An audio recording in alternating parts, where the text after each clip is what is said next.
הנה. זה ריקורדינג, וזה ישמור את זה אחר כך למחשב שלנו. כן.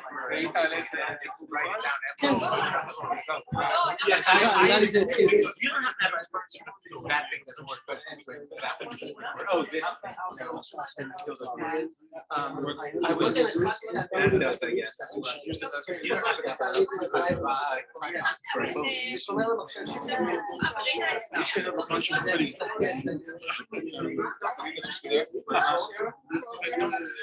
Yes, well, I just found out about this 45 minutes ago. Maybe. אוקיי, זה מקליט דרך ביום בצייר?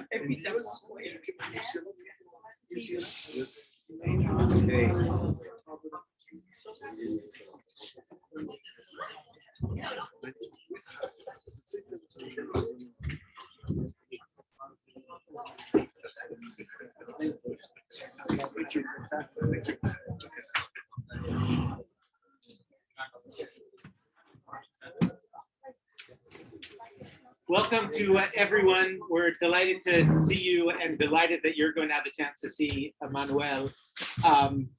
That's basically all I have to say, and I'll turn it over to Anat, who is going to introduce Emmanuel and then introduce him again at 6 o'clock. So you'll have double the introduction. That's how important it is. Okay.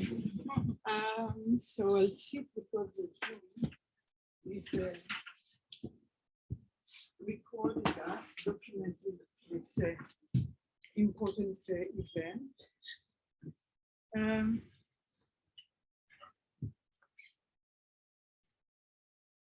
Zoom? Yeah, okay. I think it's right. I knew it. Right. Oh, no. And maybe it's her, we don't know. Yeah, Right? I know they. Technology. Right. Okay, so I'm pleased to welcome Professor Emmanuel Didier, friend and a colleague to our program, STS program. We first met at Namur Winter School. I think it was in 2016, where we were invited along with Donald Mackenzie to be keynote speakers. It was an honor to be next to you and to Mackenzie. There I learned about your new vein of research on big data and the genome project, and we'll discuss it later. So Emmanuel Didier is a full professor, director of research at the CNRS, and we'll explain the virtually and the physically institutions, the difference between them. The Scientific Research National Center, which is a French state research organization and the largest fundamental science agency in Europe. The CNRS was ranked as number 3 in 2015 and number 4 in 2017 by the Nature Index, an index that measures the largest contributors to papers published in 82 leading journals. In May 2021, it was ranked number 2 before the Max Planck Society and Harvard University. So it is a highly prestigious institution, research institution, national research institution. At the same time, those researchers are located and affiliated with real universities, right? With something that is more virtual, and Emmanuel will explain it better later. So Emmanuel is a full professor located at the Centre Maurice Halbwachs in the École Normale Supérieure, Paris. He's a member of the Center for the Study of Invention and Social Process at Goldsmiths University of London. A few years ago, he founded the EpiDapo Lab, which means Epidemiology, Data, and Politics Lab that deals with 3 aspects. In UCLA, he now teaches at École Normale Supérieure, École Nationale de la Statistique, administration, economic. Okay, Evante, you got it. Okay, the acronym is ENSAE, both in Paris and École Polytechnique in Paris Saclay. I asked, what does it mean, Paris Saclay? He said, like Tel Aviv Jaffa. So it's the same, like Paris has a periphery, sort of like Jaffa. Okay. He is a member of the French National Advisory Council on Ethics. After being originally trained as a statistician, Emmanuel very quickly specialized in the study of statistics as a tool of government. It's a very naive sentence in different websites where they describe your biography, but there is really a huge transition here that is right, that is in this sense, that is embedded in this sentence, that we will speak about it also in our discussion. His first book, revised and updated for the recent English edition, entitled American by Numbers. Where is it? Here, I had it digitally. I think it's the only English book by Emmanuel, and I got it at present on Thursday. So the title is America by the Numbers, Quantification, Democracy and the Birth of National Statistics, or on the relationship between the invention of random sampling in the US and state interventionist and state planning during the New Deal. His second book, written in collaboration with Isabelle Bruno, is called Benchmarking, a topic and a theme that is in a few of your papers, also in Statactivism. And the book shows how management through numbers, a practice imported into government from private companies, changed the meaning and practice of the French state. His third book, Statactivism, is also in French as Benchmarking, is an edited volume with Isabelle Bruno and Julien Prévieux, okay. I have a friend, Jean-Guy Prévieux. Okay, you know, okay. And dedicated to analyzing ways in which ordinary people use statistics to enhance their power against institutions. Furthermore, he edited the last book of the late Alain de Rosière, entitled, and I translated to English, Prove and Govern, a political analysis of public statistics, who passed away before he had a chance to publish it. Recently, Emmanuel has been working on a project on big data in the domain of health and especially in genomics. So I welcome you, Emmanuel. And thank you for accepting our invitation to travel all the way to Israel.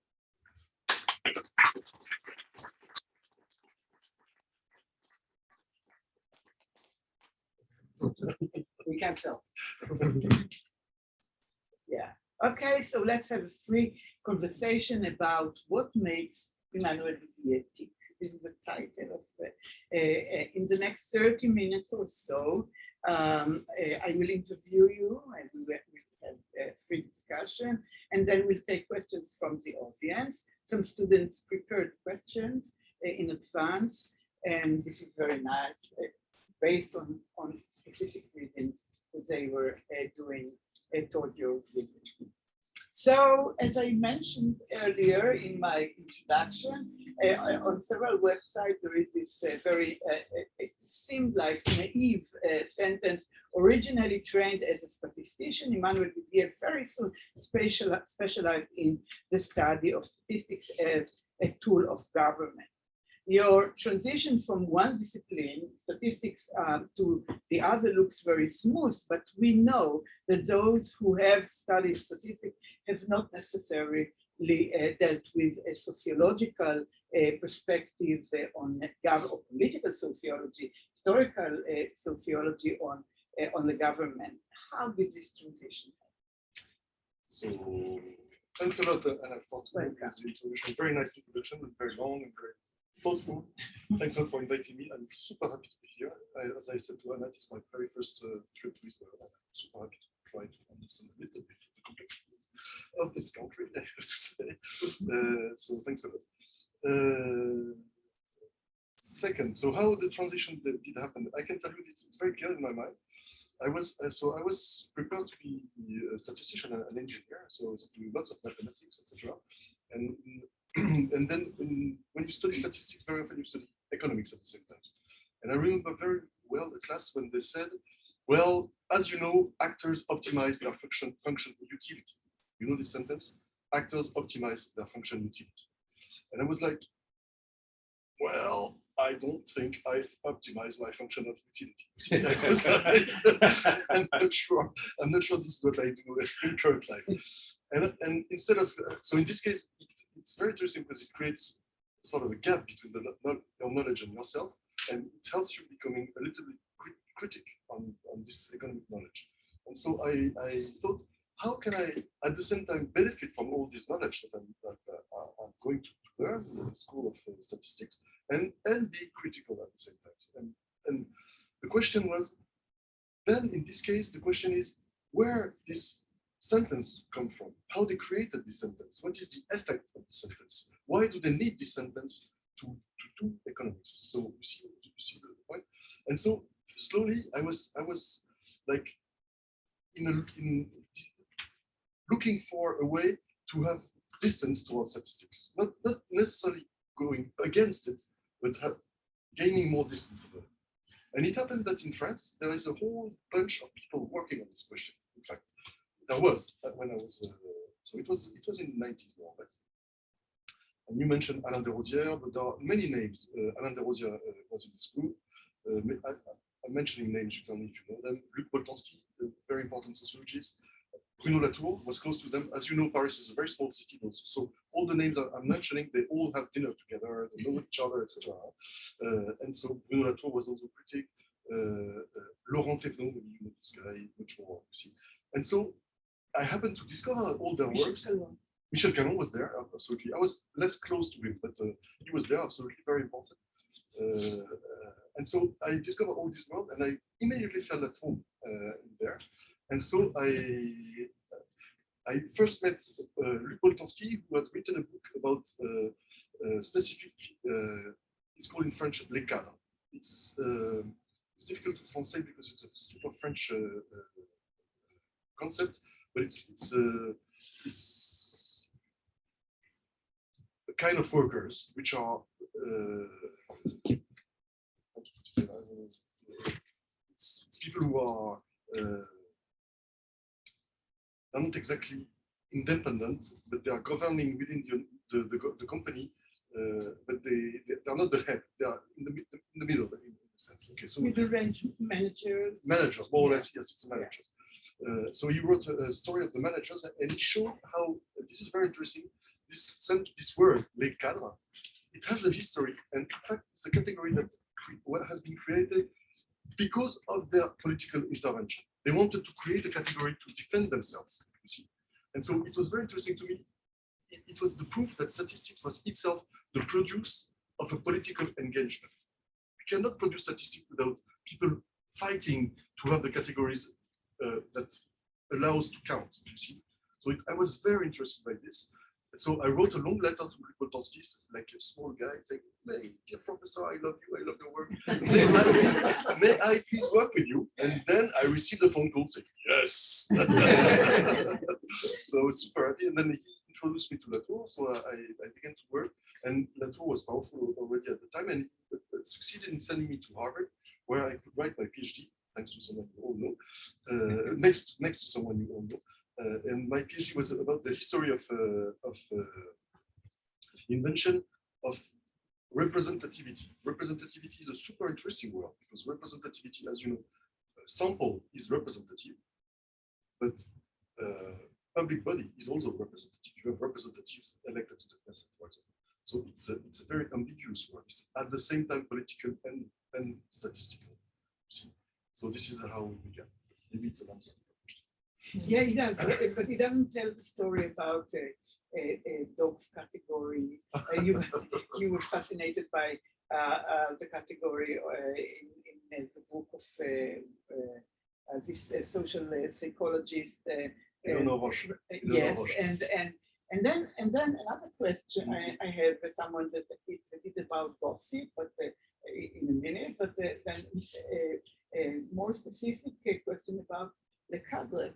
Why this category is interesting? Because this is I think one of the first papers that I've read about sociology and history of statistics.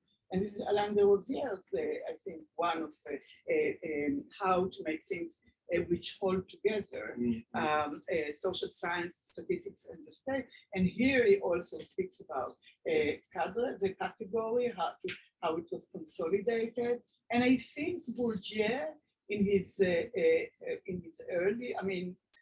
earlier to these years, also mentioned this category. So what is interesting in this category, and if you can add by the end, why this whole group was splitted, so I might say violently from Bourdieu, what happened there. But first about cadre. This is a very Parisian question.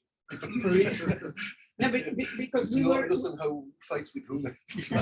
because we were instructed when we speak, Latour and Michel Calon and Boltanski, even though I never had the chance to meet, but Latour and Calon, yes, and we were really instructed not to speak about Bourdieu, not to speak about field theory, not to mention anything that is related to Bourdieu, just to suppress him totally and forget about him in the discussion. And I wonder, and so this is the last part of the question. So the first part of the question, so let's go back to the problem of sociology of categories. This is a long story. As you know, sociology of category, of knowledge category is a very long story. Emile Durkheim has already a book about how the categories, social categories are constructed. So there is a long French tradition about how to sociologically apprehend those categories.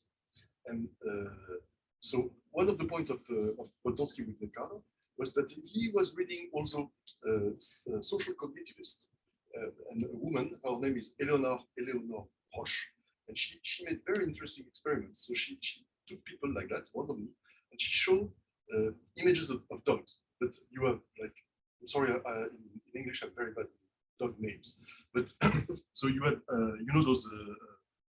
We call them in French German shepherds, yeah. And then she showed like these tiny dogs, like those awful dogs, or these dogs that are awful like that, and the dogs that are Chihuahuas, and many different kinds of dogs. And the question was, is this a dog or not? You see, and she could prove that there are some dogs which are really doggy, and dogs that are not doggy at all. You see, so the categories are in fact have a very so his point was to show that social categories, they don't work like Aristotle would tell you. Like there is a border with the category and you fit or you don't fit at the category. He showed that socially it's not like that at all. It's that you have a center and good examples of categories, and then you have a blurry surroundings of the good examples. And so this was very important because, in fact, he could show that when people identify socially, they identify with good examples. So, for example, if you say, I'm a student, or I'm a professor, a professor is much better. When you say, I'm a professor, then, in fact, you try to prove that you're close to the full position professor, having already tenure, etc., etc. You don't say, I am the person that is a professor, but I am only partially hired, and etc. You see what I mean? But in fact, numerically, you have much more professors that are in the blurry part.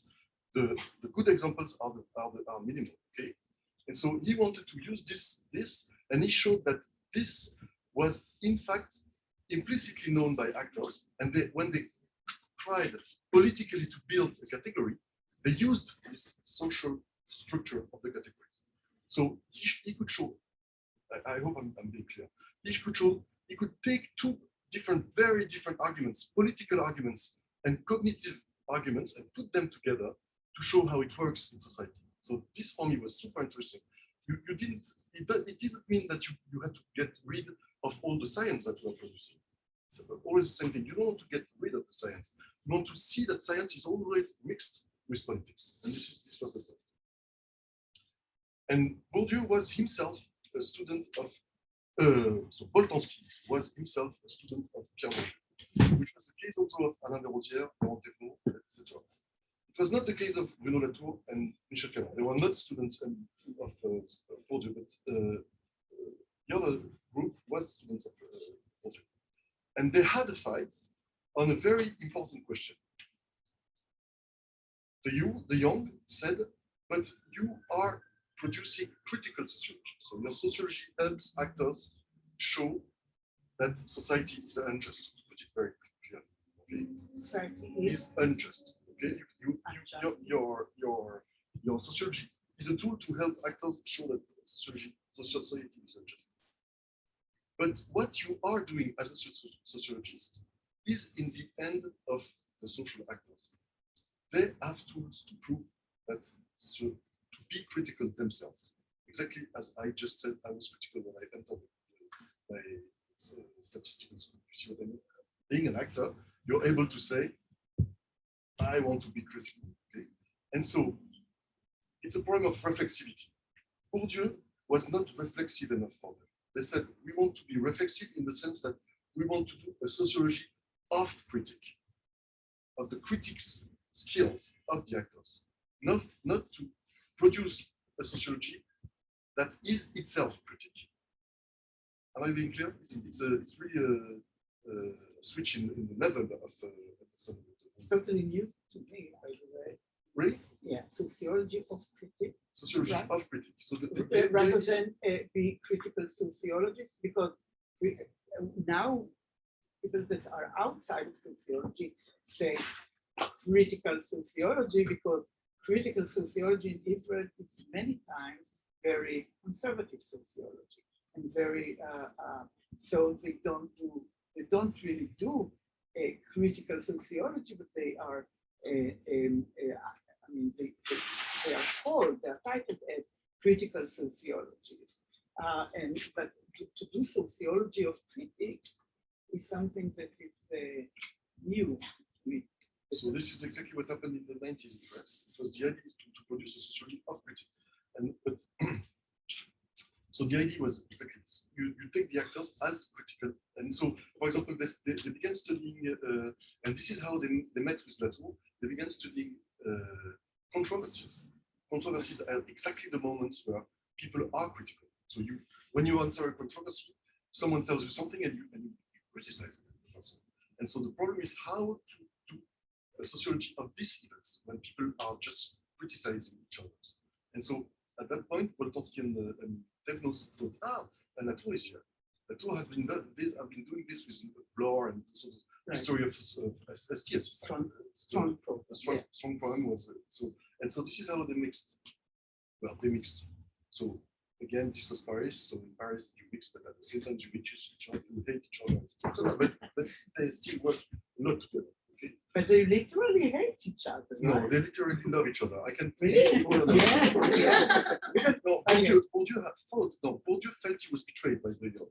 So Bourdieu and the younger person, yes, there was some kind of hatred.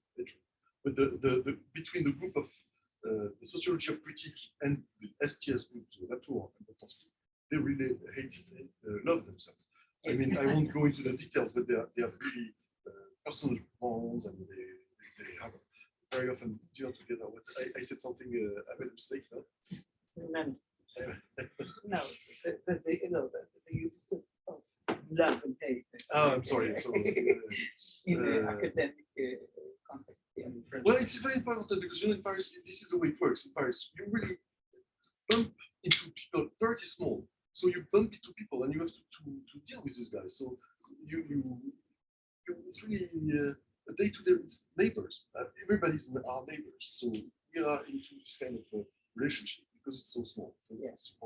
I think we can imagine what it means because Israel is smaller than Paris. Okay, so and academic community is even smaller, and you can see I mean, if you go into the sociology department, you will feel it, you experience it through your skin. Not controversies, but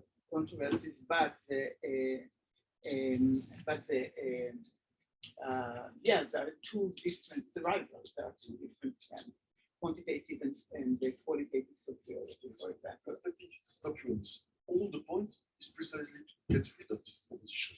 All the point of sociology of quantification is to get rid of this the opposition between qualitative and quantitative. Really, the point is to say you have quantitative in qualitative and qualitative in qualitative, and we should get rid of this opposition. Really, the point is really that this is old-fashioned. Right. So I go to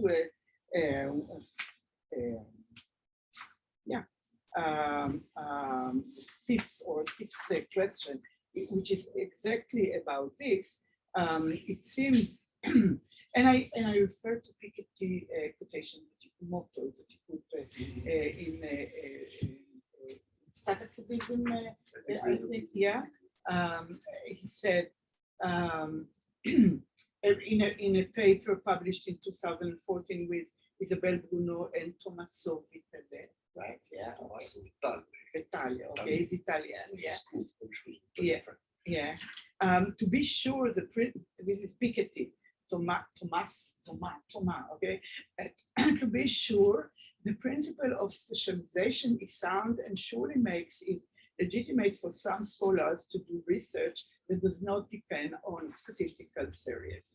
There are 1,001 ways to do social science, and accumulating data is not always indispensable or even, I consider, especially imaginative, he says. But yet, it seems to me that all social scientists, all journalists, all commentators, all activists in the unions and in politics of whatever stripe, and especially all citizens, should take a serious interest in money, its measurement, the facts surrounding it, and its history.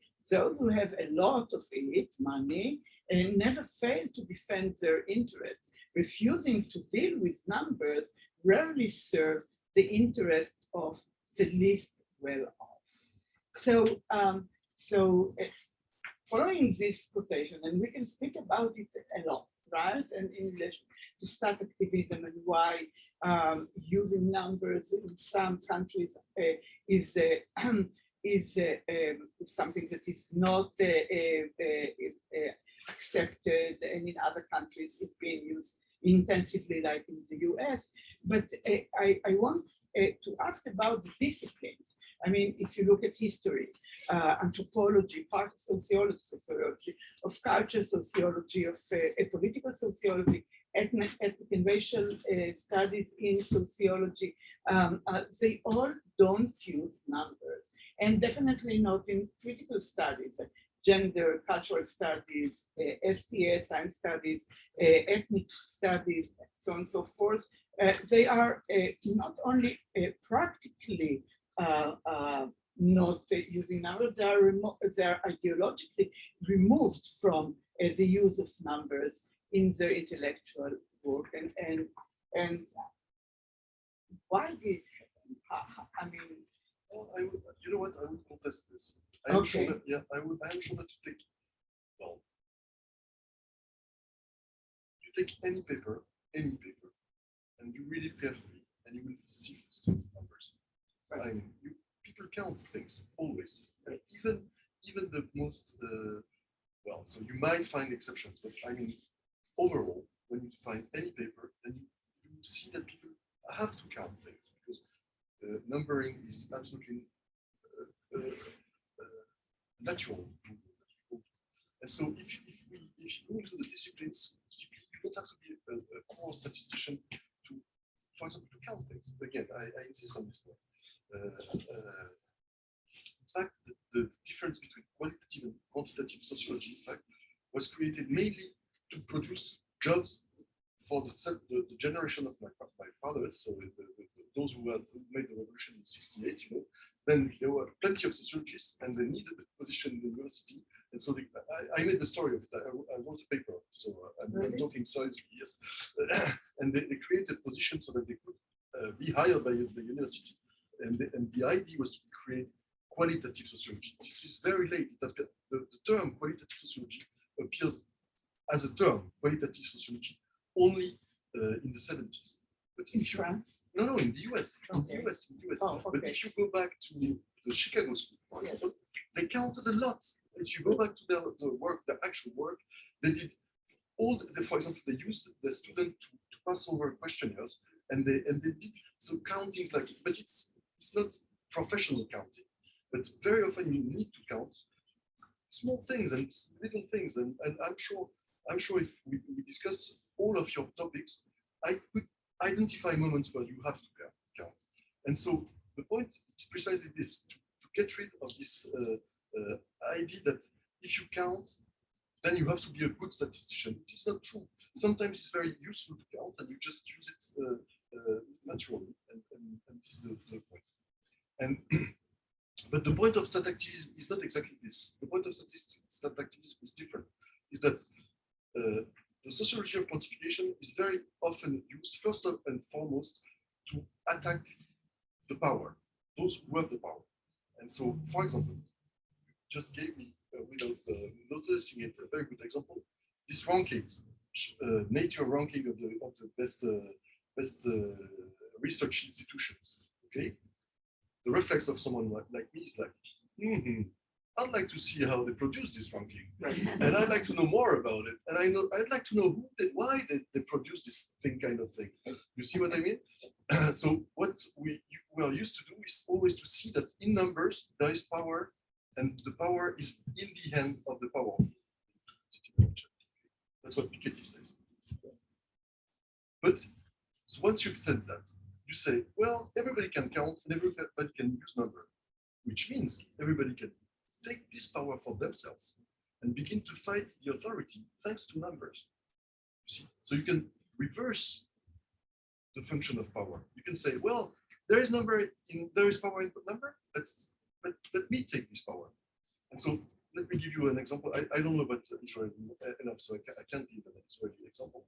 But in France, since 2 years, we have something very important. It's called feminicides. I don't know if it sounds to you, feminicides. So since 2 or 3 years, feminicides. Since 2 years, a group of female, they count the amount of women who have been killed by their partner. Okay?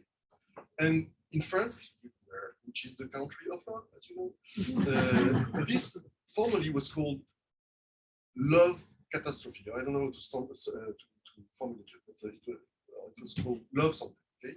And they said, well, there is no love when you kill someone. So let's change the category, create a new category, feminicides, killing a woman, and let's count it.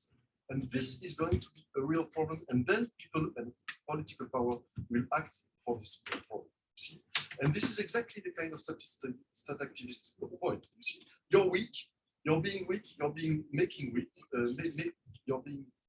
weakened, and you use the power of numbers to say there is a big problem and we want to change it. And so it's a transformation of the power. It's the press who wrote the fourth, the little text on the 4th page of the book. They use the image of the judo. So you take the power of the other and make them fall thanks to their power. It's the same with the number 19 in your, it's the same with the number 19. The way you treated the number 19 marveling, quantitative marveling. Do you want to tell the story about? I can tell it if you want. Yes. It was the same. In France, when in the 90s they began the very big policy of privatizing the big social services. Okay, among which was telephone. In France, the telephone was a social service in the 90s, and we decided to privatize it.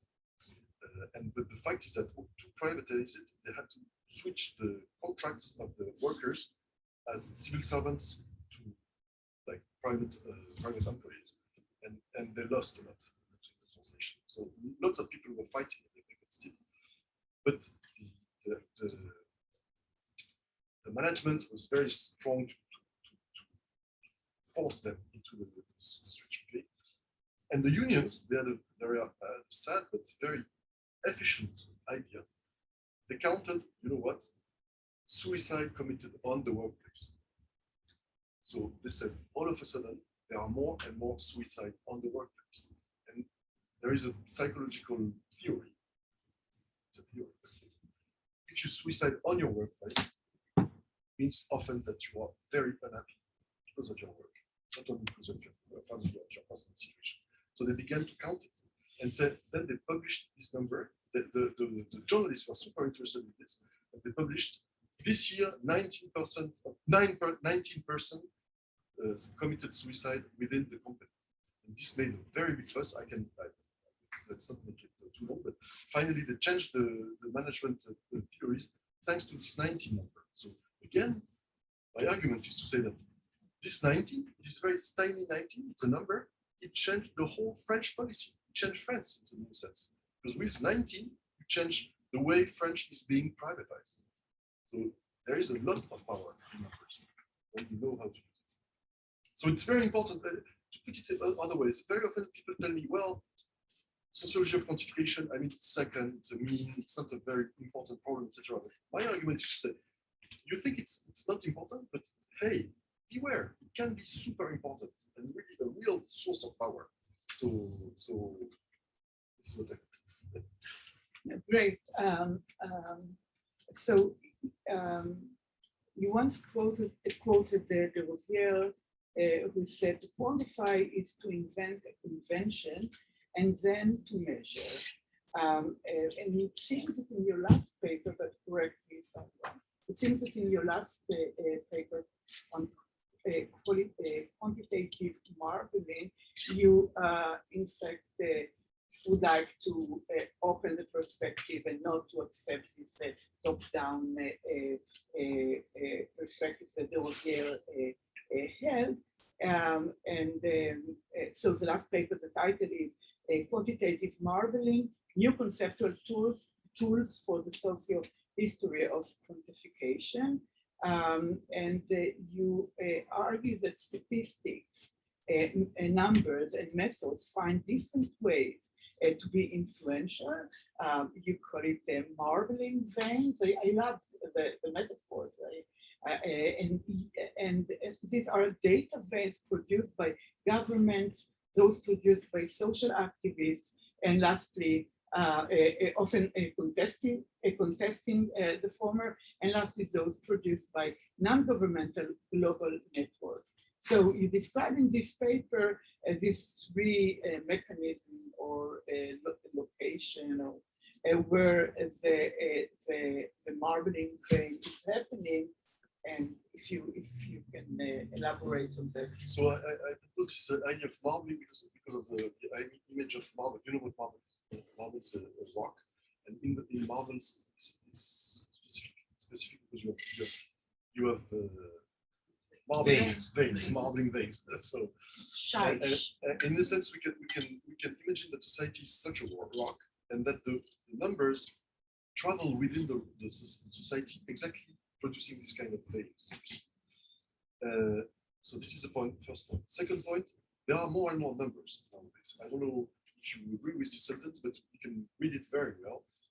There are more and more numbers, but numbers come from many different locations. You have numbers that come from precisely from critics and from union people, numbers that come from the government, and numbers, and now data, which is very important, which is often, data is often numbers itself, and they travel in global networks. Okay, so it's in a sense global, but I would say global marbling veins. Okay, and so it's important to try to identify the different kind of marbling veins that.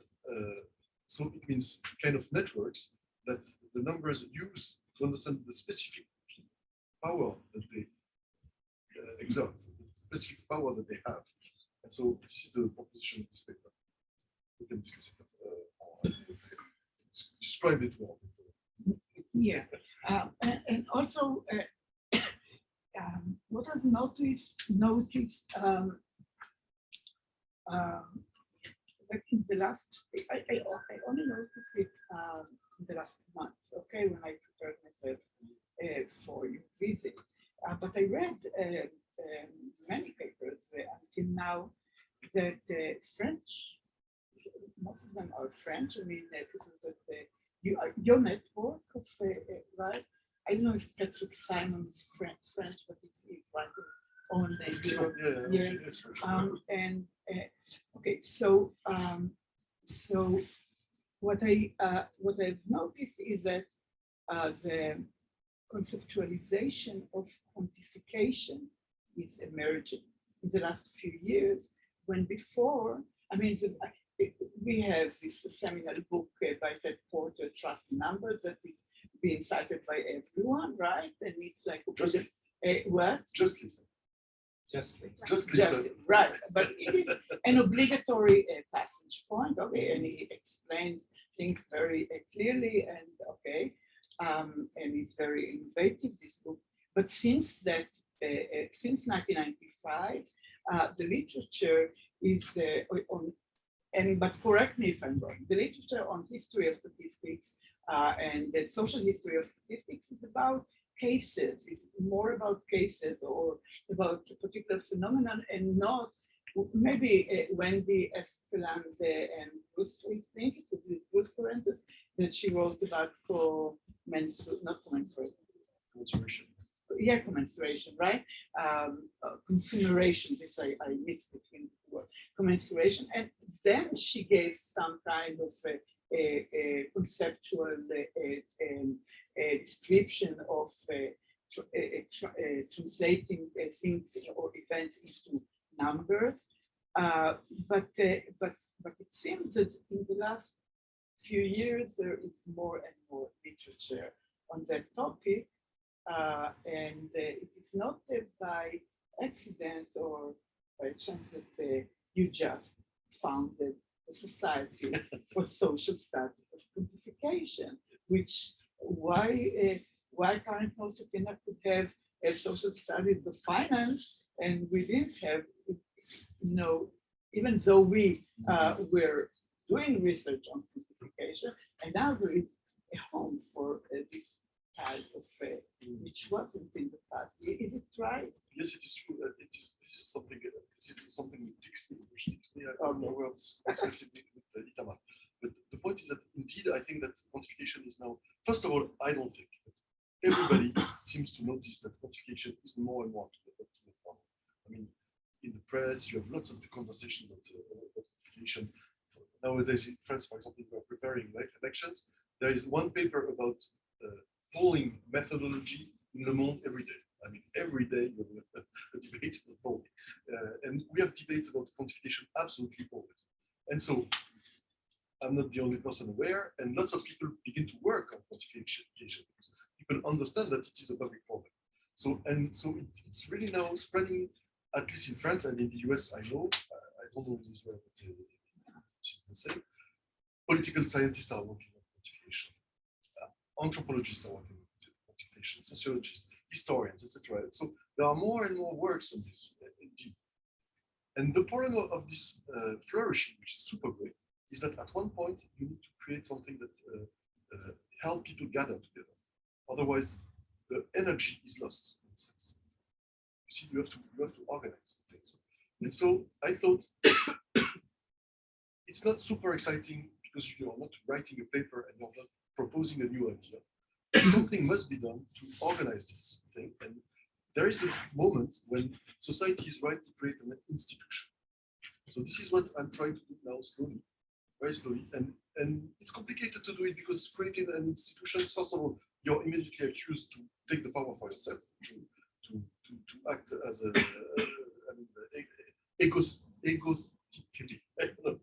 egoistically, yes, which I don't want. It's not absolutely not my goal. But you stop writing papers when you are trying to create institutions. But it has to be done. Someone has to do that, and I think I'm in a position to do it.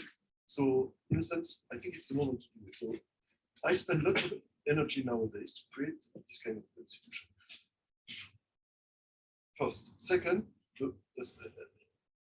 my idea is that I would like to create this institution friendly. Naive. I'm sorry, it's completely naive, but I'd like people to go into this institution because they like each other. You see? And so it's complicated to organize something without being too authoritarian in a sense. I'd like to have something of the anarchist soul that I have into this organization. So help me find a way to have an institution which is anarchist. This is my goal. Part of the establishment. Thank you, anarchist. So I have 2 more questions, and I leave them maybe to the end of the discussion of the session. It's about benchmarking and about the relationship. I mean, about what you said, how social studies and quantification can help STS. It's not within STS, but it can help. So these are 2 questions that you can talk later, maybe, if you have time. But the question, you know, what you told me on the phone this morning about your, you know, how you envision yourself to be mathematician and to study literature. It's like when you said statistics have these 2 components. Why? Maybe this is why you chose. You bring me back to the very first question. In fact, my whole idea for becoming a statistician was this. I like mathematics. I'm sure you all like mathematics. It's a great thing. It's a great thing. Yeah. It's a great game to play with mathematics, and that's at the same time I was interested in practical problems as you understood, and I was interested in sociology and things which are apparently not mathematical. And statistics is exactly this kind of work when you're a young person, because when you're a statistician, what happens very often, you're sent into a company, for example, and you're sort of a consultant. You see, you're sent to a company, you have to understand how the company works, and then once you understood how the company works, you quantify the company and you help them go forward. So in a sense, you have to always understand things that are not quantified and put them into mathematical language.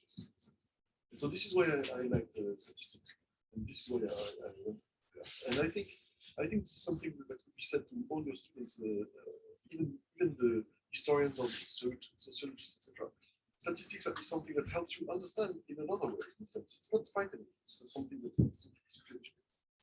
This answer your question. And the other, what is the other one? So the other more personal question. It's not benchmarking. It's not about SQ versus STS.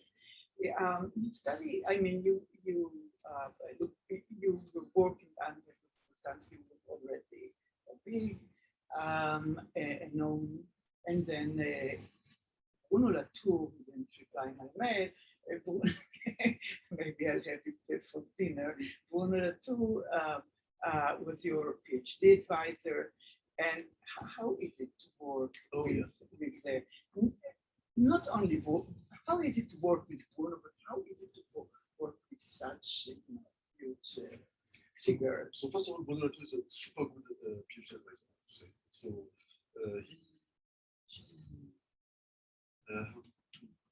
he's present. He takes very little PhD students, so it's a honor for him to work regularly. When I think now he has no more.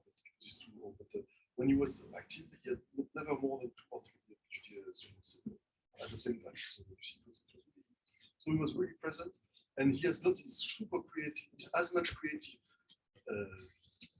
pedagogically wise than conceptually wise. You see, so he has always lots of ideas to help you understand writing, etc. And now in my teaching, I use lots of things that he did to me when I was a PhD student. So this was really interesting. And he's a pragmatist, as you know.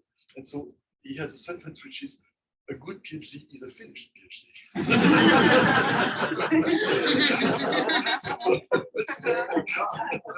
So I'm sure it talks to all of you. And so it helps a lot also to have this guy saying, well, okay, you're not happy with your PhD, but just now he it has to come to a close. You stop it. Now, it has to stop, okay?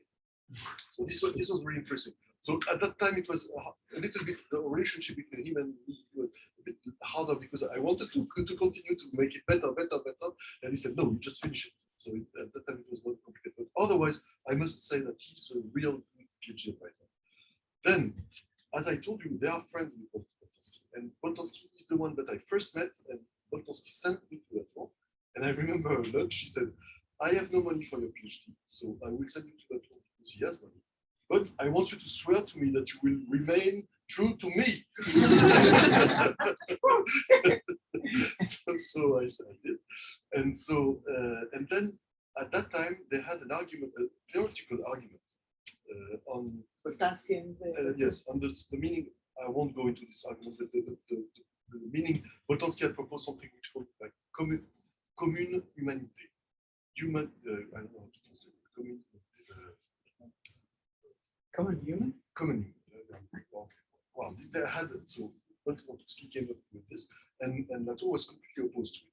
And in this case, I made a very big mistake. I thought, I'm super wise, I'm going to find a solution to our opposition. So I tried to find this, and this is an error, because those guys, in fact, they want to discuss together. They don't want the solution to their problem, they want to discuss. You see what I mean? So when you come up with something that you think is a solution, then both of them say, wow, just shut up. You don't have to be there. And so this was to me more complicated to manage the two tensions. But here comes the third person, and this is something I want to say, being two opposed camps, it's very bad. You always have to find a third camp to complicate the problem. When you have an opposition, the problem is to complicate the opposition, not to purify the opposition. I don't know if you see what I'm meaning here. In this case, I had Alain Desrosières, a statistician, and he was not an academic. He was a civil servant for the Institute of Statistics of French. And he was the one who helped me a lot in this case. When they were fighting, I went to see him, and he was like, "Okay, calm down, find a way, etc., etc." When you were a student, or when he was a PhD student, yeah. And then even afterwards, even still, but afterwards it was different because once you have a position, you know, in France, when you have a CNRS position, you're good for good. So I was safe. So once I had my position, I was safe. So it was less important. But when I was writing my PhD, when I felt that I had problems between these two persons, then I used to go to see Desrosières. He was very young. And because it seems that Desrosières is one of your main inspiration in your writing. Well, no, I wouldn't say that because the three are very much. But he was the mother. He was the caring one. Yeah. You see what I mean?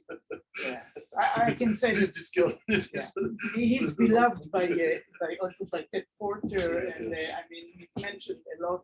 He died a few years ago, and as I said, Emmanuel is finishing his book, right? That he wasn't able, which shows something about your loyalty to him. So let's open the floor for questions, and those who prepared questions will start Anat. If you just raise your hands because I don't want to ask Anat. No. I will say, okay, Anat. Yeah. So in your book, American by Numbers, you describe a mutual process. By the numbers. By the numbers. Right. So you describe the process in which the state and the population creates together statistics and numbers. And I was wondering, you know, now when a lot of organizations from all kinds of organizations through digital technologies gather information about individuals, and most of the time it's behind the scene without even that they know about that. So do you believe that this kind of process can exist? And if so, how does it look like? So I don't believe, I'm sure it exists, it already exists. So if I understand well your question is about data. Data is produced by those big networks, and it's gathered by the GAFAs. They have very big databases which help them produce new elements that help them organize all those network companies. Is it your point? Yes, and Yeah. also inside information of private organization.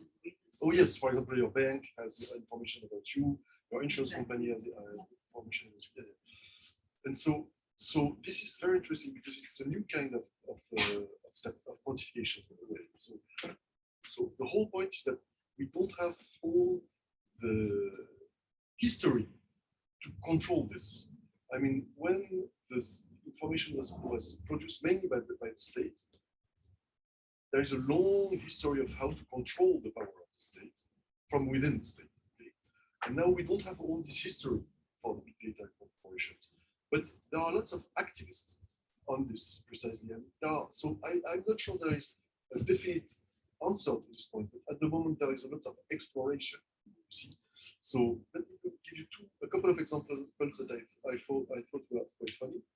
But for the moment, I think they're only funny. So, but the problem is how to make them really operational. But you know about the quantified self? Yes.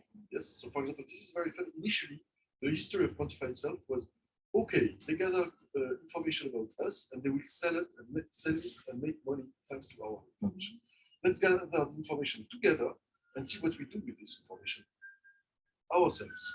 We quantify ourselves and measuring ourselves how we behave, etc., and how we can control our own health without that, only thanks to the money. So this is an experiment that takes place. I know an artist, for example, who found online, thanks to open data, the location where all the cameras of his city were and he was planning to walk only on the location where there were no cameras. So he was inventing a new ecology of his city, you see. So these are two examples that just come to my mind. But I think the moment is really ripe for exploration of this moment to fight against this power. First of all, this is the first thing. Second answer, I think something is absolutely crucial, and it is actually becoming real now, is taxing those companies. Taxing the companies. Taxing the companies. This is absolutely crucial. The fact that they don't pay taxes is really problematic because it weakens the government. And so in this case, the government might help to the citizens to oppose to this thing. This is the second point. And I have a third idea, but I get too enthusiastic. It will come back to my mind. In any case, I think it's always the same thing. The critics are late. The critics, when you're a critic, you have something to be, you need something, no, theoretically, the critic to exercise his criticism need that what is criticized exists first. You see? So theoretically, the critic is always late. You have one step late. So we have to simply accept this, but move quickly to try to produce the critics as soon as we can. I think that you mentioned earlier about the power that you can use the number to your sake.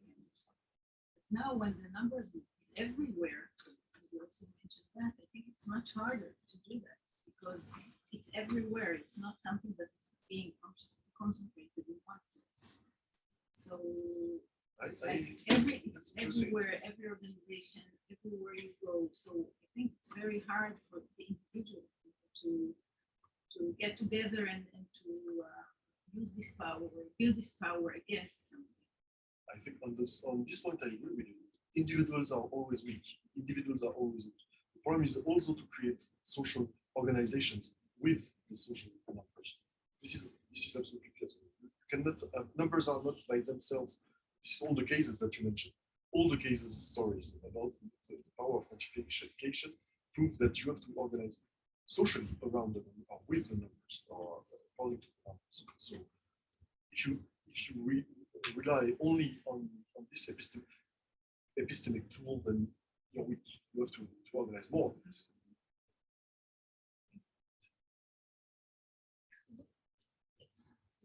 Michael, I know you are. He was kind enough to take me to Jerusalem in his car. Yeah, I have actually quite a lot of questions after reading, but I will just ask two. First of all, I just want to check myself. Right? My understanding of the book, more or less, is that the quantification statistics is not just the tool for governance or tool for the but it's actually of the state of the week, right? But it's more like a dialectical process of emerging state and emerging conscious state, if you want, and self-reflection and even the concept of objectivity and trust, right? And even what is true, actually, right? This is how I understand, if I understood well, right? The entire framework of this of the book. I don't know. This is the right understanding. was also, yeah, that was very French. So, I don't know. Yes, indeed, the problem is that the problem with statistics is that there are rules for statistics. So there are rules, and you can be wrong with statistics. So you can be not true with statistics. So the problem is to understand how you articulate politics and political power with knowledge. So, but this is a very classical. This is not a very classical and easy solving problem, but this is the whole problem of STS that you are doing here. So yes, I agree with you. It's clearly influenced and hopes influential with STS and this problem of articulation, the history of objectivity, how objectivity is related to certain regimes of knowledge and of power. So yes, I agree with you. Yeah. The second question is more technical, right? Unlike what you described in your book, right? Because the way the people are collecting the statistics, collecting the numbers, right? Especially this agricultural statistics that you are starting to describe, right? Since today, many of the data collection is mechanized, right? The people are putting in numbers, right? Some internet survey or something like that, right? This automatically, these numbers are aggregated. Actually, there is entire used to be entire procedure of people reviewing everything and maybe getting some more like deep insights about these numbers, right? And once you're doing this mechanically, right? Like many times today, in even the process of so-called ETA, right, is mechanized and algorithmized, if you want, right? So you may lose a lot of insights. People are not looking at that, right, and just defining rules of aggregation, of cleansing, on all the stuff. You actually lose a lot of insight of this data. So maybe it seems like some kind of degradation of data analysis today, right? In many cases. What do you think? So I agree completely with you that it's interesting to go back in the history of the systems of producing data, because when you go back to the when you go back to the history of producing data, then you can more easily open the black box, as the letter says. So you can open the black box and see how decisions were taken that maybe had sense at the moment when decisions were taken, but maybe they could be rethought or shaped nowadays. So this is true. But I think that at the same time, enlarging the networks is always problematic. So once you have made some decisions automatic, as you said, then it helps you organize new decisions somewhere else, in a sense. I don't know how to say that. So when you organize, when you close black box, it is because you want to create new black boxes. And this is what happens nowadays. This is the question of your neighbor. So there are lots of decisions that have been taken in the past that are now not thought anymore. But thanks to those decisions not thought anymore, new decisions are taken now. And now the black box is open, and we have a voice to say and to decide how this could be closed. I hope I'm sorry. Maybe just let me verify if I understand you. Yeah. The people that are sitting and creating the algorithm for rules of how you aggregate the data, how you analyze the data, they are doing kind of work of what previously was done by the people that was doing the concrete work of doing that, right? Or yes, I think. Yes, I think. I'm not sure. I'm sorry. Medad, yes. I would like to ask you about Statactivism. Yes. As you mentioned before, it's quite clear who is the strong, the good, and who is the bad. I would like to ask you. Sorry, you also mentioned it before, so I would like to ask you, do you find situations where the weak groups misuse Statactivism and the government or the government bodies or representatives had to denounce and to reveal the real representation of the, or different representation? Okay, cool. Excellent. This is very interesting questions. Easier to answer than I'm sorry. So first of all, Statactivism, what we decided, this was frightening to me when I was writing it. But for example, people which I hate, for example, extreme right, they might be Statactivists. You see, nobody. I have no shibboleths to distinguish between the one who use the right-wing people who use statistics for something evil to me, and the left people who do something which I tend to be friendly to. So Statactivists cannot distinguish between the good and the bad. Okay, this is a very important point. Sometimes people which I hate are Statactivists. In this case, I'm just ashamed that I just I don't know what to do. Okay, which is a problem actually. It's a theoretical problem. Then, do the weak sometimes use the data in the wrong way? Absolutely. The case of the, so I don't know what's going to happen in this room after I would say what I have to say, but I will still say it. Let's try it. During the COVID in France, it was very interesting. All the anti-vax, well, I am pro-vax. All the anti-vax they were using very weird data to prove that the vaccine was bad. You see, and so in this case, they absolutely used bad data. And in this case, you're very happy that the state is here to say, no, you are wrong. You see, so this is a problem. In fact, Statactivists, the main idea was usually activists, they shy away from that, the statistics, because it looks like scientific too much, and they think it's not for me, in a sense. So our goal was to say, don't do that. You just have numbers, just use it and go away. You can be free and you can use any numbers that you have. But afterwards, we have no tools, and this should be discussed to distinguish between good and bad use. So it's not a moral argument. It's really a technical argument. Agat? Yes. Hello. Hi. Hello. Thank you for the talk. It was very interesting. I'll read my questions, so I won't be something. I would like to ask you a question regarding your paper about the open access databases and the genomic databases.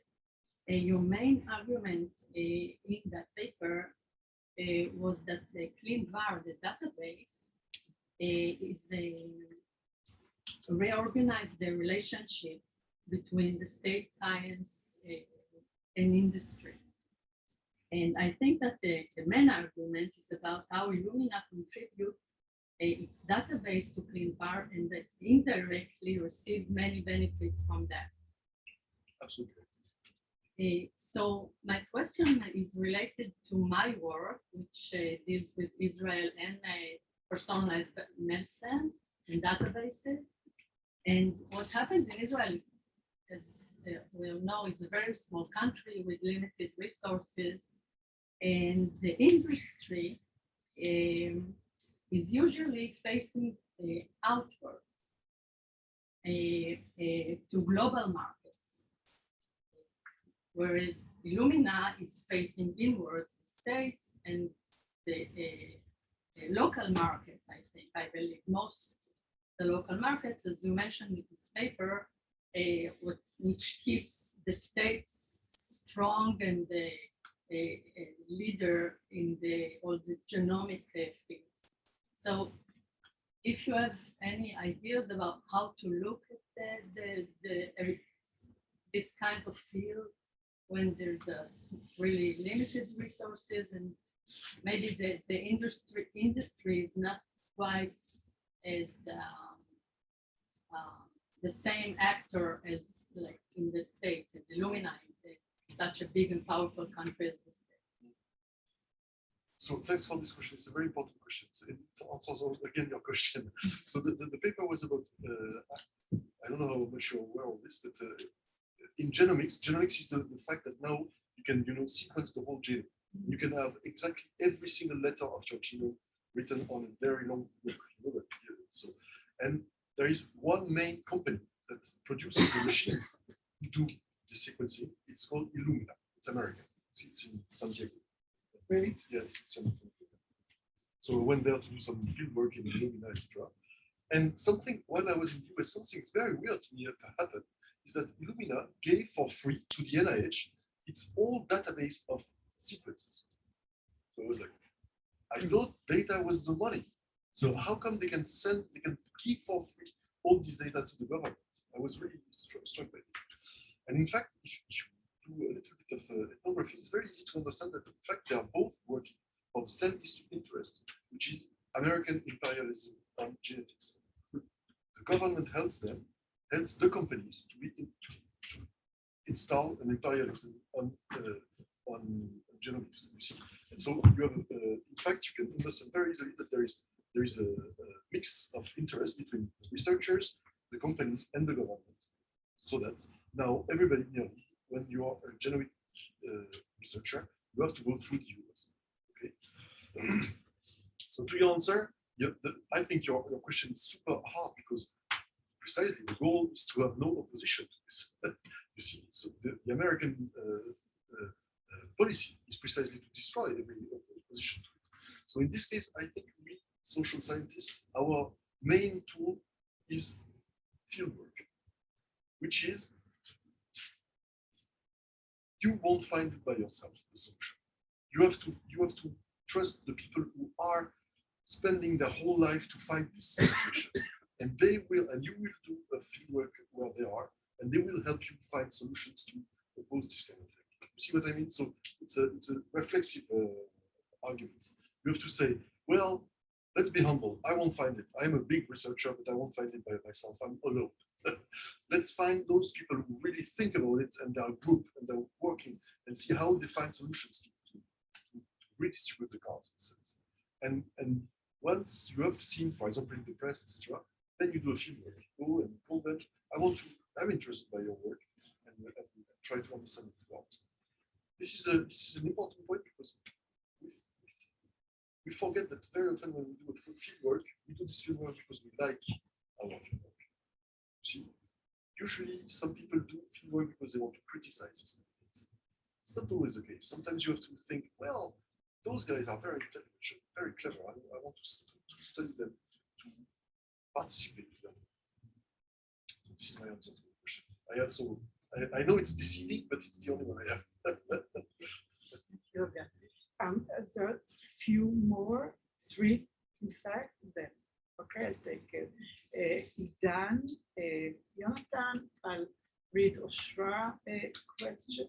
No, okay. I think he already answered. Yes. Right. So Idan, Oshra, do you want to ask too? No? Okay. And then Anat, okay? Yes, Idan. Just a short follow-up question about the Statactivism, use of the data by activists. You said that weak activists, they're afraid of using data.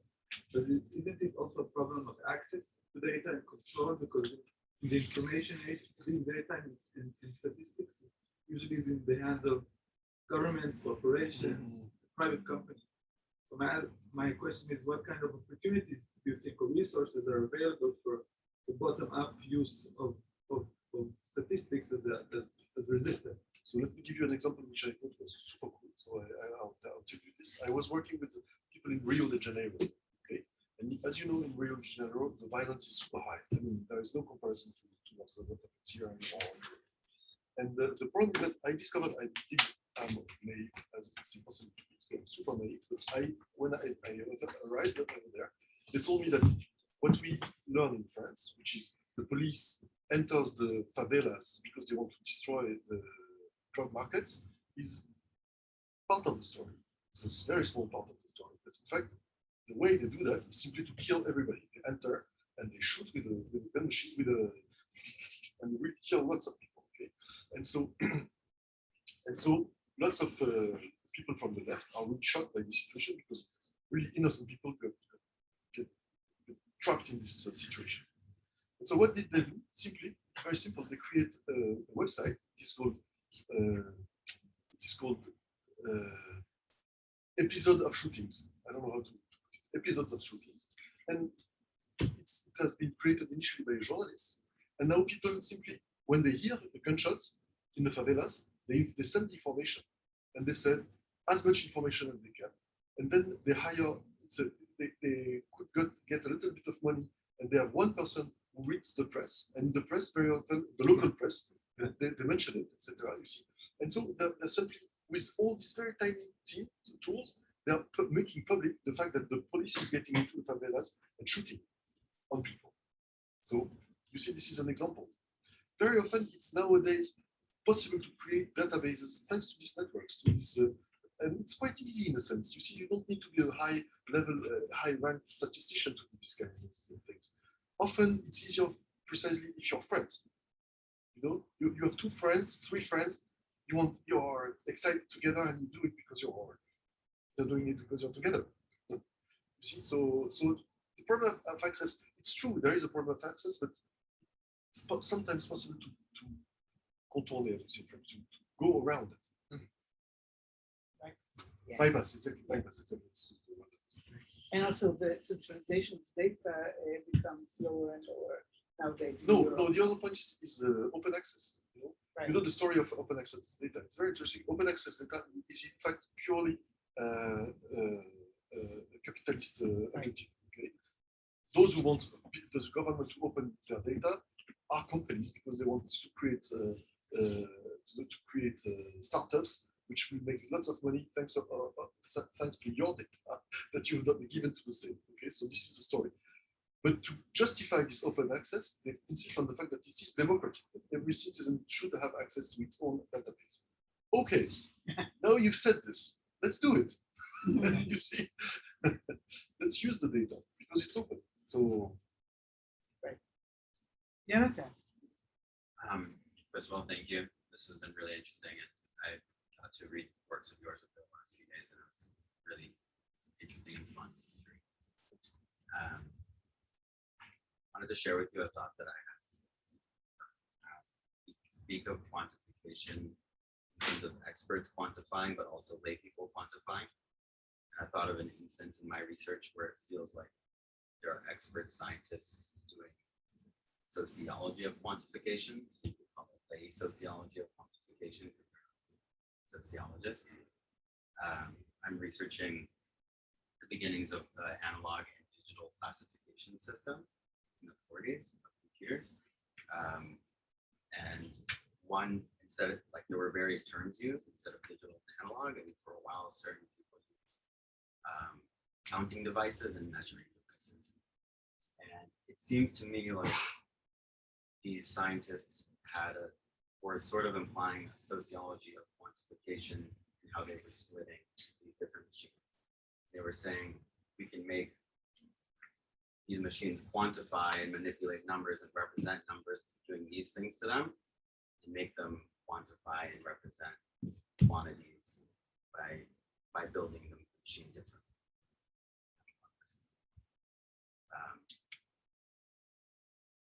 And also, like, so the computer, the way they are building it and making these material changes seems to do quantification in the sense of, I think you say, making numbers out of words, making numbers out of something expressed in words, but also they do quantification in terms of the concept of mathematical measure. Seems to me like in this artifact, you have a bridge between mathematical measure, which is analogous to this concept of quantification. Is that, am I expressing myself clearly? Yeah, absolutely. But I agree. And I sort of, it made me wonder if you see quantification because I'm studying these things and I'm studying their like sort of, I call it them doing material semiotics, but it could be a sort of sociology of quantification. Wondering if you think it's interesting to study artifacts that are non-human and the way they quantify things. And if there is this bridge between mathematical measure and social quantification, which is sort of a philosophical question. So yes, my question, my answer. So thanks a lot for your reading. It's very precise, and it's always interesting to hear about your own research. What you're describing to me reminds me of the work, especially of Madeleine Acriche. You know Madeleine Acriche, no? Acriche. So it's a sociology of technologies. It's very interesting. So she, I think she would. The point is that it is super interesting to do the ethnography and the sociology of artifacts. This is absolutely obvious, and she shows how it's possible to make a sociology of it. So to embed it in a sense in the society, it's a network, I would say, that is creating and using this kind of artifacts. So and quantification participates to this story. So my answer would be to push you towards the reading of socio-ethnography of technologies, and Madeleine Acriche is one of the main representatives of this. I'm sure no one knows it by heart, so you'll find it. It's very, very interesting. Okay, Anat, and then I have last question. Okay. Okay, Anat, yes. So this is a real statistical exercise because there are 3 Anats, and you might think it's the most popular name in Israel, but it isn't. So we're not a representative example. My research is around the quantification of happiness and how it became a measure. I didn't get it. I'm sorry. This is important. Quantification of happiness. Happiness. Oh, yeah. And how You work on Bhutan? I mentioned Bhutan because Okay. I write about the history Okay. of the idea and how happiness became a policy goal. And one of the things I'm researching is how it became an indicator, what's included in the indicator, what is measured there exactly, how's the sampling down, everything. And I wanted to, I often wonder, and I want to know how you feel about it, aggregating subjective data, do you think it means anything? Ah, wow. It has any meaning if you aggregate Such as happiness. Right. such as happiness or life satisfaction or even Mizrahi, or even Mizrahi and Ashkenazi. How do you define yourself? People do not accept self-definition. So, yes, self-definition of Mizrahi and Ashkenazi, that most Israelis do not identify themselves through these categories, and it is interesting how it is neglected and rejected. So yes, But no pressure. Well, especially not on Mizrahi and Ashkenazi. Yeah. because the people who I interviewed a lot of statisticians, like 2 of the OECD principal statisticians and one that works at the UN at the Human Development Report, and they all believe in the aggregated data of subjective data, and they believe that this is a measure of the government should use. And as a sociologist, So my answer is the following. It is always possible to measure anything. Anything. I mean, anything you can, for example, in this case of subjective feelings, you simply create a form, which is a survey form, and you ask people in this situation, were you happy, and number it from 1 to 10. 1 You know, one is very unhappy and then is super happy. Or you can do that with pain. You know, they do that in the hospital. Yeah, right. With pain. Can you number your pain from 1 to 10, etc. So you can do anything with this, and then you aggregate it, and then you have a result. Okay. And I think in this case, the problem that you have to raise is the problem of what for. So the fight is not against how it is done, or you can go on this fight. But the main problem is to understand if you're shocked. I think you're shocked because of the use of it. You see, and so in a sense, the problem is to continue what I call the marbling, to continue the series of uses of this data to see how it is used at the end of the day, and at what moment you think it becomes not, in French, n'importe quoi, really silly. You see, because in a sense, if you ask statisticians, they will answer exactly as the OECD guys. They would say, well, it's very scientific. You put categories, and then you aggregate the categories. All the humans are, in a sense, the same. The proof is that they all fill out the questionnaires. So you cannot, there is nothing to say about it. But on the contrary, what the problem is, and so what? Why are you doing this? What is the consequence of it? What are the effects that you want to reach with it? This is the real question to ask. Yeah, that's I asked, but I statistically, do you think that aggregated subjective data means? Like, I gave you my answer. I gave you my answer. My answer is not important. My answer is not important. The problem is that people who are in a position to do it do it. You see, and see, so this is what you have to take into account. In a sense. If you want to have a critique of this, you might remember that. Probably don't remember. I remember that when Nicolas Sarkozy was the president in France. I don't know what came to his mind, but all of a sudden he wanted to be a social student of statistics, and he created a group of Nobel Prizes awards. Stiglitz Committee. And Pikachu was not. And there was Sen, Stiglitz, and a third one, which I forget. No, but another Nobel Prize. Well, someone else, and he pushed towards measurement of happiness within this stuff, you know. And I remember very well that there were controversies in this. So this is another way to study it. You have controversies within the story, and so you use this controversy to say, "Oh, but this guy is not agreeing with etc., etc., etc." So I answer as a sociologist in a sense, but my answer is not that important. The problem is how society answers to the question. I think it was a point where the indicator of GDP and GNP were challenged, and then they Stiglitz mainly expressed itself and asked for alternative indicators to measure sustainability and quality of life. It was towards the end of the 90s, and it was well discussed during the 2011, I think,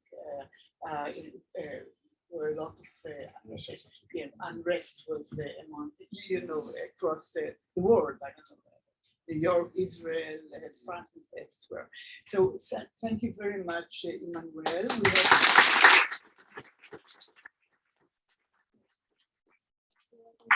I mean, now you're gonna give a talk, right? But it's gonna be in a different place, and we will take you there. And it was so we'll all meet in Ulam Beck Auditorium at 6 for your lecture, which will be a warm up for his 8 o'clock lecture. And you should definitely come to his 10 o'clock and midnight lectures. In my opinion, those are the best.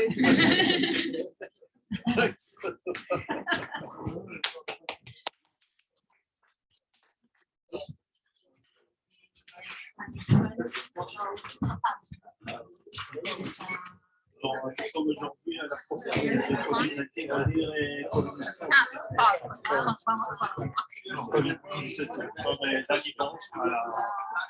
son ensemble, il y a